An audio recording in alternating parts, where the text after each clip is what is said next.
Dashing director Puri Jagannadh, daring producer Kalyan రామ్ల crazy కాంబినేషన్లో వస్తున్న స్టైలిష్ ఎంటర్టైనర్ ఇజం. ఫస్ట్ లుక్లోనే కళ్యాణ్ రామ్ సిక్స్ ప్యాక్తో ఇజంకు ఎక్కడా లేని క్రేజ్ వచ్చింది. మొదటి టీజర్లో యాటిట్యూడ్ చూసి ఎక్స్పెక్టేషన్స్ ఎక్కువైపోయాయి. ఇక ఈ సినిమా ఆడియో ఫంక్షన్తో డబుల్ మైలేజ్ వచ్చింది. ఆడియో ఫంక్షన్ వద్ద హరికృష్ణ, ఎన్టీఆర్లు నవ్వుతూ కబుర్లు చెప్పుకోవడం ఫ్యాన్స్ దృష్టిని బాగా ఆకర్షించింది. హరికృష్ణను చూడగానే ఎగ్జైట్ అయిన ఎన్టీఆర్ హరికృష్ణను హగ్ చేసుకుని స్వయంగా తీసుకెళ్లి సోఫాలో కూర్చోబెట్టి కాళ్ల దగ్గర కూర్చుని ఆప్యాయంగా పలకరించాడు. ఆ టైంలో ఎన్టీఆర్ సగటు కొడుకుగా ఎఫెక్షన్ చూపించడంతో ఫ్యాన్స్ కేరింతలు కొట్టారు. ఎప్పుడు మైక్ చేతికిచ్చినా చెప్పాలనుకున్న 3 ముక్కలు మాట్లాడి సైలెంట్ అయిపోయే కళ్యాణ్ రామ్ పూరి గురించి గంటసేపు మాట్లాడతా అనడంతో అందరూ షాక్ అయ్యారు.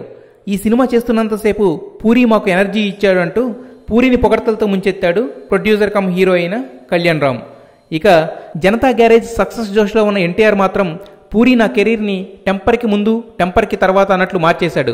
అలాగే కళ్యాణ్ అన్నను కొత్తగా చూడాలన్న నా ఆశ ఈ ఇజంతో తీరింది అన్నాడు. ఇక కళ్యాణ్ రామ్ గురించి మాట్లాడుతూ నా అన్నయ్య నాకు సర్వస్వం, నా ఫ్రెండ్, నా వెల్ విషర్, చివరికి కొన్నిసార్లు నా గర్ల్ ఫ్రెండ్ కూడా అంటూ నవ్వేశాడు. ఆ మాటలకు అభిమానులంతా ఆడిటోరియంని హోరెత్తించారు.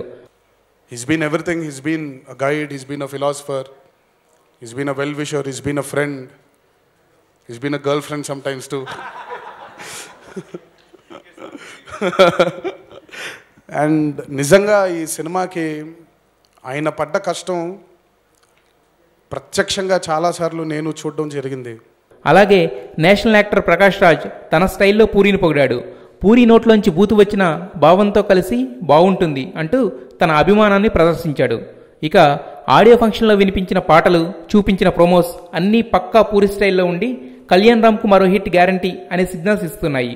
ముఖ్యంగా కళ్యాణ్ రామ్ యాటిట్యూడ్, హీరోయిన్ అతిథి ఆర్య క్యారెక్టరైజేషన్ హైలైట్స్గా పేట్రియాటిక్ టచ్తో మౌల్డైన ఇజం థియేటర్లలో ఎలాంటి రికార్డ్స్ క్రియేట్ చేస్తుందో చూడాలి.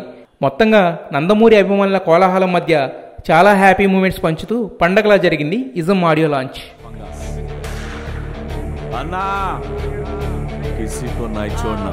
అయితే ఎప్పుడు నవ్వుతూ ఉండే సునీత ఒక సింగింగ్ ప్రోగ్రాం వల్ల విపరీతంగా హాట్ అయిందట.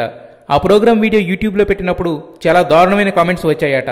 అలాగే ఆ ప్రోగ్రాం జరుగుతున్నప్పుడు తక్కువ స్కోర్స్ ఇస్తే జడ్జిని కూడా చూడకుండా బూతులు తిట్టేవారట పార్టిసిపెంట్స్.